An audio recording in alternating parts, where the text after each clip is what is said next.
Салам достор, бүгін біз Толкун Мырза менен жолуктук. Кыргызстандан келген, Кореяда бир жыл болуп калды. Бир жыл болуп калды. Бул жерде жашап, иштеп, эмгектенет.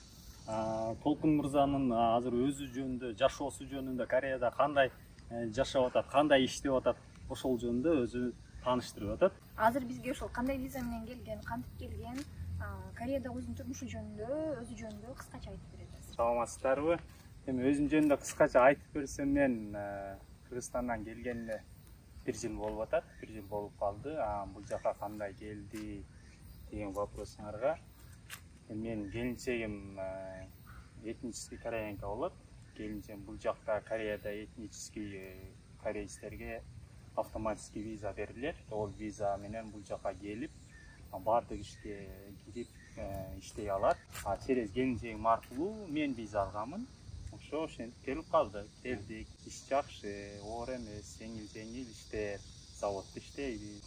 Ош областынан болом. Толкун Мырза Ош областынын Каракулжа районунан келген. Сиздин келинчегиңиз F4 менен келсе, сизди чакырды. Сиз анда F1 менен келдиңиз, F1 визасы менен.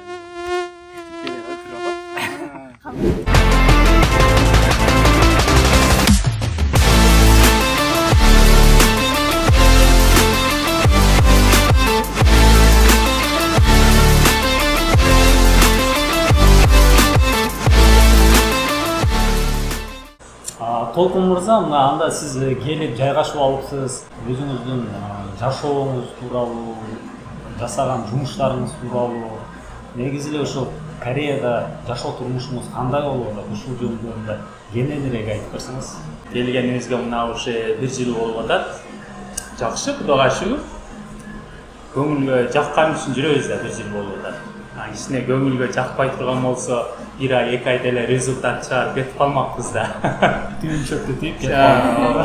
Жакшы, Кудайга шүгүр. Ошо заводдо иштейбиз, мебель завод. Барсаң ошо сага көргөзүп берет, мына жумушту кыл деп, анан ошо көргөзүп берген боюнча жумушту кыла беребиз. Эч кандай. Сиз айтсаңыз, сиз тил билесизби? Тил кайсыл уровеньде билип анан келдиңиз? Мен бул жака келатканда негизи привет, до свидания ошо сөздөр менен келдим. Нөл менен келдим. Анан бул жерге келгенден кийин азыр мына уже бир жыл болуп атат. Кудайга шүгүр, заводдун ичиндеги по работе жана жумушка байланыштуу тилди билем. Кудайга шүгүр, эмне кылыш керек, кайсы станокто кандай эмне үйрөнүп калат экенсиң. Негизи бул жака көп келгенде тилди билбейт. Язык жеста менен сүйлөшөсүң, көбүнчөсү. Тилди азыр бир аз түшүнүп калдыңыз, Ооба, Кудайга шүгүр. Түшүнөбүз. Алып кел, мунаны кыл, мунаны кылба, мунада мынанчаны кыл деген бардыгы. Ошо анын үстүндө бул жерде дагы эмнеси ишке керектүү сөздөрдү билет экен да. Андагы эмнеси жакты, бул жерде көбүнчө человеческий мозга деп коет, ушу мозга көбүрөөк иштетилет экен. Мисалы бизде Москвада сөз менен айткыча угуп тура беребиз го. Мына айткандан кылабыз деп. Бул жерде сен бир сөздү айта албай атсаң, мисалы бир 4 сөз айтыш керек болсо, ошонун бир сөзүн айтсаң, калган 3 сөзүн өздөрү түшүнүп алат. Ушундай экен да. Мындайча айтканда, логикада жакшы иштеш керек. Жок дегенде тилди билбесең, логика жакшы иштеш керек. Айтып аткан нерсени карап билип кылыш керек. Өзүң билип жасай берсең, ошол жакшы. Ишти кыйналбай жасай бересиң. Ооба. Кандай идея пайда болуп, анан немеге болуп келип калдыңыз? Эмне үчүн Корея? Баягы бир эле жерде жүрө бербей, баардык жакты көрүш керек, рисковать этип көрүш керек, билиш керек дегендей. Мен өзү Кыргызстандан Алматыда жүрдүм, 7 жыл иштеп жүрдүм. Анан Алматыдан кийин Алматыда базарда иштеп жүрдүм. Анан Алматыдан кийин 7 жыл деле айтканга оңой болгон мен бул көп убакыт. Андан кийин Москвага келдик. Азыр биз кыргыздар көпчүлүгүбүз 70-80% Москвада жүрбөйбүзбү? Москвада мына 17 жылдан бери Москвада жүрдүм. Кудайга шүгүр, иштедик Москвада. Түзүк жакшы ийгиттерге жетиштик. Путин абабыздын немеси менен.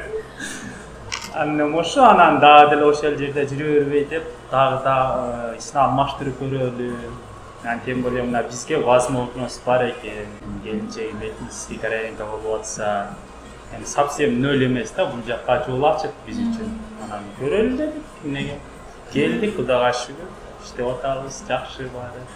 То есть мындайча айтканда сизге мүмкүнчүлүк пайда болуптур, ошол мүмкүнчүлүктү сиз колдонупсуз да? Колдондум. Виза алгандын мүмкүнчүлүгү бар экен, ошону алып сиз келип, ошонун негизинде иштеп атасыз да? Негизи бул жака виза алыш оңой эмес, кыйын. Ооба, дагы айта кетчү нерсе, этникалык корейцтерге виза деп көп айтылат, бирок бул кандай виза, этникалык корейцтер ким дегенде кыскача айтып койсом, булар ушул кайсы дагы жылдары Корея көп жылдар Япониянын колониясында туруп, анан жакырчылык болуп бул жакта да ошентип качышкан жакынкы мамлекеттергечи. Бул канча да жыл мурун, анан ошол жакта төрөлүп жашап, отукташып калып, анан азыр ушул өнүккөндөн кийин Корея ошол кийин мурун кеткен корейцтерди кайра ушул келип өзүнүн жерине келип көрүп жашасын деп ушундай возможность берип, бул визанын чоң плюстары бар. Мисалы айтсак, келип виза алгандан кийин көп жылдар бою Кореяда жашап, даже гражданство алса болот да. Анан каалаган ишиңди иштейсиң, анан бала чака менен келсең дагы мамлекет жардам берет, пособие бөлүп берет балдарга, ушундай чоң плюс жактары көп. Анан айтсаңызчы, келгенде болду, плюстарын, минустарын айтып берсеңиз, мындай.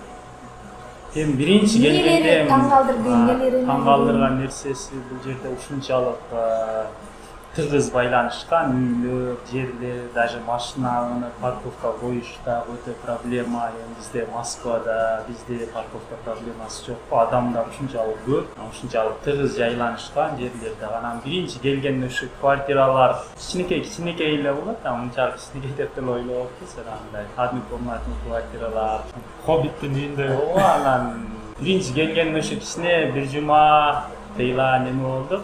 Организм адаптация болбоча кичине көрүш албай дейм. Анан культурный шок. Ооба.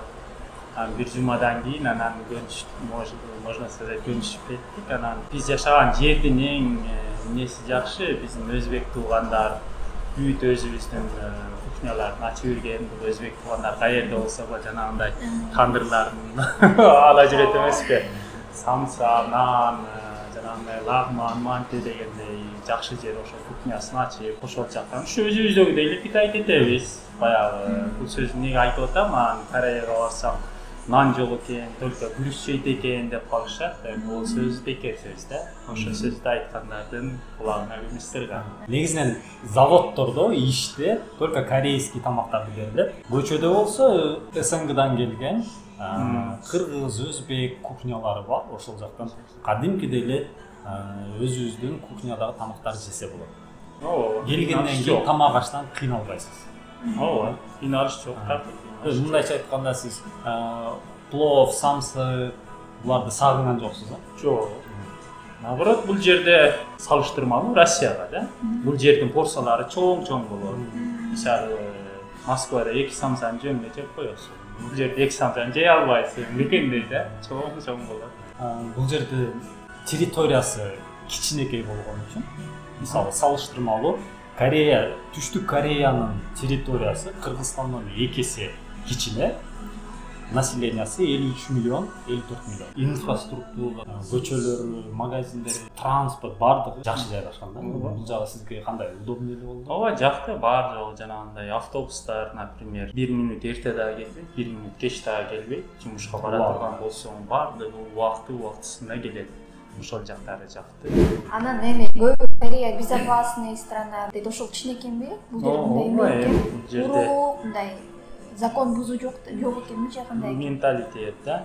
Эми бул жерде эмнеси жакты иш, телефонун, например, ушул жерде кала берсе, же болбосо подъездде кала берсе, эч ким тийбейт экен. Картаң менен, чөнтөктөн баардык нерсе түшүп кала берет да.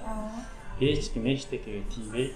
Ошол жерлер жакшы. Анда иш тууралуу дагы кайрыла кетсек, башталышын бир күндүк айтып берсеңиз, канчада чыгып кетесиз, канчада келесиз, иш кандай убакта кетесиз? Ишиңиздин режими боюнча жумуш бул жерде эртең менен 8-де башталат заводдордо, бардык эле заводдордо. 98%, анан 2% гана 7:30 башталат, 9 башталат, ондай иштер 2% го дейм. Жумуштун баардыгы 8 башталат. Ол 8 жумушка жетиш үчүн бул жерден 1 саат эрте чыгабыз. Видеону 7 чыгабыз, 7 машиналар алып кетет, ошо жумуштун машинасы үйүңө келип алып кетет, барабыз. Анда жерде чай пай ичип дегендей 8 башталат. 2 саат жумуш иштейбиз. Дагы 15 мүнөт перерыв болот. 10 мүнөт, 15 мүнөт. Ол перерывден, анан ол перерывдан кийин дагы продолжение кыла бересиз жумушуңа. Андан кийин дагы ошо саат 12-де обед 1 саат. Эми 15 мүнөттө эле тамактанып бүтөбүз негизи. Бул жерде биздеги окшоп чай пай ичмей деле жок экен. Барасың, отурасың, тарс эле урасың. 10 мүнөт, 15 мүнөттө тамактан бүтөбүз да барып, дем алып отурабыз. Ошо обедтенебиз 1 саат ошо отурабыз. Уктайбыз дегендей, ичине жарым саат болсо дагы. Анан ошо ойдон саат 3-тө дагы перерывке чыгабыз. Көпчүлүк эле заводдор ошо жакшы немелер бул жерде заводдун хозяиндери деп коебуз. Мороженелерди берет. Дагы ошо 15 мүнөт дем алып ошо кечки саат 5-те жумуш бүтөт, 8 сааттык жумуш. Анан дагы чанок деген болот, жана дополнительный саат деп коет. Дополнительный саат 1,5 эсе 2 эсе көп төлөнөт. Анан ол 8ге чейин, анан жумуш иштеген кетсе дагы ошо 3 саат калып кетесиң. Ошондо общий айтканда 8ден 8ге чейин иштеп калабыз. Ошо 3 саатты 1,5-2 эсе көп эсептеп берет. Көбүрөөк акча. Ошо иштедик, жумуш бүттү. Машинага отурдук, келдик, акчабызды алабыз сразу. Жумасына 5 күн иштейсиз да? Жумасына 5 күн, 5-2 график. Ишке алып барат, алып келет, тамак ашын бекер берет. Тамак аш. Только арамзаланбай иштеш керек. Арамзаланбай жакшы иштеп бериш керек. Ошо жакшы иштесең, директорлор, ошо хозяиндар дагы сени жумушка алып барган адамга саңа да келип айтат, дагы чык, постоянно чык иште деп, анан кыйтырчылык кылып эле жумушту кыла албай же болбосо тынбай туалетке барып дегендей болбойт анда. Кандай кыла берсең сразу эле келип эле айтат го, кете бер деп. Ошентет. Жумушка келгениңде эле сени байкайт. Кандай кыймылдайсың, иштей аласың, иштей албайсың. 5-10 мүнөттө тагдырыңды чечип койдум деп айтканда, келет дагы сен бүгүн иштебейсиң, кете бер деп. Экинчи келгенде сүнтөп эле айтат, ачыгын. Көпчүлүктү кызыктырган бул зарплата жөнүндө сүйлөшөбүз. Зарплатаңызды жөнүндө айтып берсеңиз, мисалы күнүнө 8 саат жумушка канча аласыз? 11 саатка канча аласыз? Эми ошо 8 сааттык жумушка 110 миң төлөп берет. Бул жерде Кореянын акчасы боюнча ол 110 миң, 115 миң төлөп берет. 115 миң вон 8 саат. Чанок менен 11 саат иштесеңиз, чанок менен ошо 145 миң өзүңө калат. 155 миң төлөнөт, 10 миң проезд. Заводдо иштесең ошо 145 миң аласың заводдо. Анан дагы стройкада жумуш иштегендер бар, эми жумуштун ар түрдүү жумуштар бар. Дагы стройкада иштегендер көбүрөөк алат. Олар 160-170 миңден алышат ошо короткий иштеп. Заводдо азыраак төлөнөт. Бирок заводдун эмнеси жакшы, кичине условия бар. Кондиционер, вентилятор жайында, кыштын күндөрү жанагындай печке дегендей. Стройкада өзүңүздөр билесиздер, ондай нерсе жок. Стройкада эшикте иштеш керек болот. Ошон үчүн кышында суу, жайында ысык, условия анча беребиз. Заводдо иштегендерге кондиционер болушу мүмкүн, вентилятор менен кышында печка берилет. Бирок ошончо деле заводдордун ичи кышында суук, жайында ысык. Жанагындай эле комфортный эме условия жок эми ичинде. Көбү сурашат да. Келгенден кантип иштеп алабыз деп, кантип иштеп алып, жолдорун айтып берсеңиз. Кантип иштеп, кантип ошо. Виза менен келсең, өзүң карап, бул жерде каждый городдун өздөрүнүн жанагындай группалары бар экен. Группада иштер күнүгө кечки саат 5-6 эле башталат. Аябай келип турат иштер. Мынаяка мынча адам керек деп. Виза менен келсең, ошол группадан карап, түрлүү өзүңө жаккан ишке звонок кылып, менин визам ушундай деп анан барып иштей бересиң. Негизи группадан гана жумуш таап алсаң болот экен. тааныштар, визасы жок туугандарыбыз көп. Визасы бар да, визасы жок да, бирдей жумушта туруп жүрөсү. Бирдей жумуш кыла берет, стройкада иштешет, визасы жок келген. Сиз ушу келгенден бери канча түрдүү жумуштарды кылып көрдүңүз? Кандай тармактарда иштеп көрдүңүз? Мен мебельный заводда иштедим, бирок мебельный заводдун ичинде, мебельный заводдо бир эле айтылган менин онун ичинде позициялар көп. Упаковка деп коет, ужан, ол бир позиция, станок дейт, ол экинчи позиция. Олордун баардыгы позиция болот. Ошолордун баардыгында туруп иштейм. Мага без разница. Заводдор 95% окшош болот. Анал заводдо, станок заводдо деле бар. Киргениңде сен постоянно эле бир жерге кое бербейт. Бүгүн сен ошо упаковкада турсаң, кийинки күнү станокто турасың. Келгенден бери бул завод жагын айттым, мына пробный деген стройкага да чыкканда жанагындай оор ишке чыккан жок мен. Жеңил ишке чыктым жанагындай. Панель болуп, точнее айтканда. Жакшы ол жерде жанагындай оор жумуш жок, ол жерде кран менен көтөрүп берет. Сен өзүң болгону түздөп жана бири-бирине кийиштирилип турат материалдар. Киргизип, анан шуповерт менен катырып дегендей. Абайлап, аккурат иштесең, чанок менен иштеген акчаны аласың, бирок короткий иштеп 7 саат иштеп кетесиң. Болсо чанок менен төлөгөн акчаны аласың. Стройкада ошентип көп төлөнөт. Бул жерде ошол кореецтердин мамилеси кандай экен? Бизге окшоп келгендергечи жакшы мамиле жасайбы? Бөлүп жаруу деген нерсе барбы? Жок, мен бул жерде ондой немени көрбөдүм. Баардык өзү менен өзү. Сен дагы эч кимге үндөбөйсүң, өз жолуңда жүрөсүң.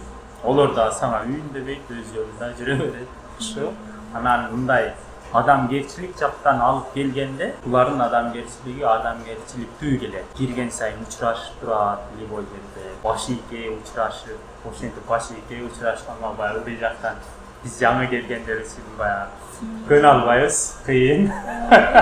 Бирок көнүп калгандан кийин ошол көнүп калат кезде ким көрсөң, ким менен учурашсаңдар өтүп калат экен. Баш ийке учурашып, анан аябай жакшы, анан буларды ушундай адамды директорлериңди, хозяиндарыңды баардыгы жөнөкөй болушат, жөнөкөй болушат. Сен менен кошуп иштешип, кошуп бирге столовойдо тамак жеп. Бизде мисалы Москвада ондой жок да. Директорларың, немени хозяиндары сен менен бирге отуруп тамактанбайт, өздөрү отдельно офиста отурушат, ондой жок. Мисалы бул жерде деле перерывтарда кичине начальник менен сүйлөшө турган сөздөрүң чыгып калса кирип, бул жерде деле бар заводдун бурчунда өздөрүнүн офистери бар, офистеринде как положено отура бересиң, кадимкидей. Анан сен кичине ботинкаң чаңыркен жерге кирбе деген неме жок да. Ушунчалык жөнөкөйлүк, простойлук, анан баардыгы бирдейлик адамдар. Негизинен адамдарды ылгабайт, дискриминация жок, баары бирдей тегиз мамиле бар. Ишиңи жакшы тагат кылсаң эмне болот, Ооба, ишиңи грамотно аткарып берсең эмне болот. Кореянын климаты жөнүндө айтып берсеңиз, климат кандай экен? Жакпы, жакпайбы? Кореянын кышын көрдүк. Биякта кар жаабайт экен. Чындыгында баягы карды деле сагынат экенсиң. Кар көрбөдүк. Бир гана ботинканын подошвасын жаба турган кар бир жолу жаады окшойт. Аябай карстар сүйүнүп, скөткө түшүп. Биз үчүн ол жаңылык эмес го. Ошондо аябай оор кар жааган күн экен ошол. Суук экен, суук. Катуу кадимгидей калың курткаларды кийинип, ошентип жүрөсүң. Анан Россиядагыдай суук эмес. Анан жайындасында жайды көрүп атабыз. Биздин жайлар, биздин Кыргызстандын жайы, например, да, кургак, ысык. Бул жакта ушундай влажность көп экен. Жамгыр жааган күнү эртеси кадимдей асфальттан пар чыгат. Ушундай влажность көп. Без вариант ничего не бывает дейт го. Вариантын табыңыздар, келиңиздер, жумуш иштеңиздер. Жумуш иштесе болот. Возможность бар. Биз өзүбүзгө салыштырмалуу, мисалы, Россияда бир күндө, Россияда мисалы 4 күндө тапкан, бул жакта бир күндө табасың дегендей. Ооба, болот. Келиңиздер, жумуш иштеңиздер. Ошо бияка келем деп аткандарга кандай совет бересиз? Келем деп аткандарга мен бир эле сөздү айтам. Окуңуздар, окуш керек. Барып Биринчиден бул окусаң өзүң үчүн жакшы тил үйрөнгөн. Экинчиден сен ошол окууну окуп бүткөнүңдө сага виза берет, ачат. E-Debit деген виза ачылат.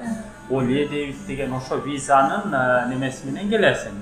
Ол ошол жактан туруп сага иш жумуш таап берип, заводко ошол жактан туруп жөнөтөт. Ошол жактан жатаканаңы бар жоогун жасап, бул жака келип ошо заводдо жумуш иштейсиң, жатаканаң, жеп ичкениң баардыгы даяр. Анан экинчи түр виза бар, ол бизнес виза деп коет.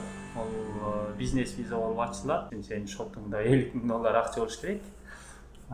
Ол виза менен болуп туруп $50,000 шотуңа салып, ол визаны ачып келип алгандан кийин ол виза менен заводдо эч жерде жумушка албайт. Только сен бизнес виза, бизнес кылышың керек. Мына машиналарды алып салып, же болбосо дагы башка бизнес. Көбү жазат да, сурашат Кореяда жүргөндөргөчү, бизди чакыртпайсыңарбы, ушунча акча төлөп берем. Андай нерсе жок бул жерде, тааныш билиш кылып чакырганга, мындай закондор бул жерде честный гана документ тапшырып, посольство аркылуу гана келе аласың. Группаларда да жасап экен, айтып коюлду. Ушунча акча берсеңер, мен силерди чакырам. Аларга эч кандай ишенбегиле. Бир гана посольство аркылуу гана келе аласың бул жака. Бирөө виза жасап берем же жумуш жасап берем деген нерсе туура эмес да. Туура эмес. Визаны только посольство гана берет. Кореянын посольствосу Кыргызстанда гана берет. Көбүнчө ошо Россиядагылар сурайт да, квартира кандай ал жакта? Ал жакта дагы мындай бир квартира алып, көп 20-10 адамдар болуп жашайбы деп ошол жөнүндө айтып койсоң ошондой экен. Бул жерде баардыгы, мисалы Москвада деле бар. Через агентство или хозяйный прямой связь барып снимать эте бересиң, ондой жок. Бул жерде как положено специально ошо офистер бар, агентстволор. Олорго барып документальный бир комнат квартира алып алып жашай бересиң. Ол квартирага мисалы средний эсеп менен айтканда 700-800 1 миллион деп койсок, 1 миллион залог бересиң. Примерно $500 миллиондон квартплата болот. $500 миллиондон ай сайын хозяинга төлөйсүң. Же болбосо ошо аренда снимать эткен офистер барып олорго квартплатын ай сайын 500ден бере берсең болот. Сен бул жерде ошо 1 миллионду залог бересиң, жарым жыл жашашың керек, 6 ай. Если сен 6 ай жашабай туруп эле 1-2 айдан кийин башка квартирага кете турган болсоң, сен жана берген 1 миллион залогу калып кетет. Олар бербейт. Анан сен ол жерде 6 ай жашап, 6 айдан көп жашап, анан квартираны алмаштыра турган болсоң, ар түрлүү ситуация болот да. Например, бир комнатада жашап атсаң, башка шаардан иши калат, же болбосо бирөө туугандарың келип калат, олар менен чогуу жашаш үчүн 2 комнатты квартира снимать этиш керек болуп калат квартира. Ошо 6 айдан көп жашасаң, сага баягы мурунку берген 1 миллион залогуңду берет. 1 сом пулун алып калбай. Канча убакытка контракт түзүлсө ошончо жашаш керек, ошондон көп жашаш. Көп жашаш керек. Контракт эми бардыгы эле жарым жыл бар. Москвадагыдай, Россиядагыдай сөйлөткө болуп жашаш жок экен да. Бул жерде квартиралар чакан эле болот, мындай чоң эмес.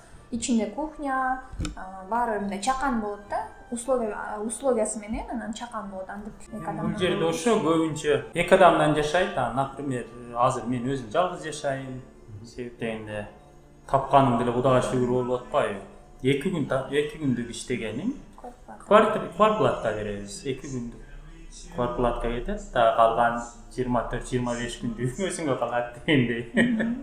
Аны өзүң жалгыз жашасаң комфортно, андай көбүрөөк жашаганга караганда. Жака келгенден кийин регистрация кылыш керекпи, баргандан эмне кылыш керек, ошол жөнүндө айтып берсеңиз. Кандай Москвадагы саштанда регистрация кылыш керекпи, эмне кылыш керек? Биздегидей эле как положено регистрация жасалат, ошол квартирага коюлат. Карта берилет корейский, снимать эткен немеге официальный снимать этип атпайсың квартира, ошо регистрация коюлат. Анан биздин жанагы ID карт деп коет, Кыргызстандын ID картына окшогон ID карта берилет бул жакта. 1 жылга берилет. 1 жылга берилет. Жыл сайын узартып турасың, продление кылып. Ошо ID карт менен жумушка кирип иштеп жүрө беребиз. Келген адам жана визасы барлар бардык айына 150.000 вондон алып. Страховка. Сиз мына Кореяга келгенден кийин мындай аябай жүрөктө калган, эсте калган моменттериңиз болду? Азыр эстей аласызбы? Жакшы суроо. Корей туугандарыбыздын жүрүш турушу, менталитет Олар жаккан жактары ушунчалык таза. Бардык эле жерде сигарет чеге бербейт. Специально сигарет чеге турган жерлер болот.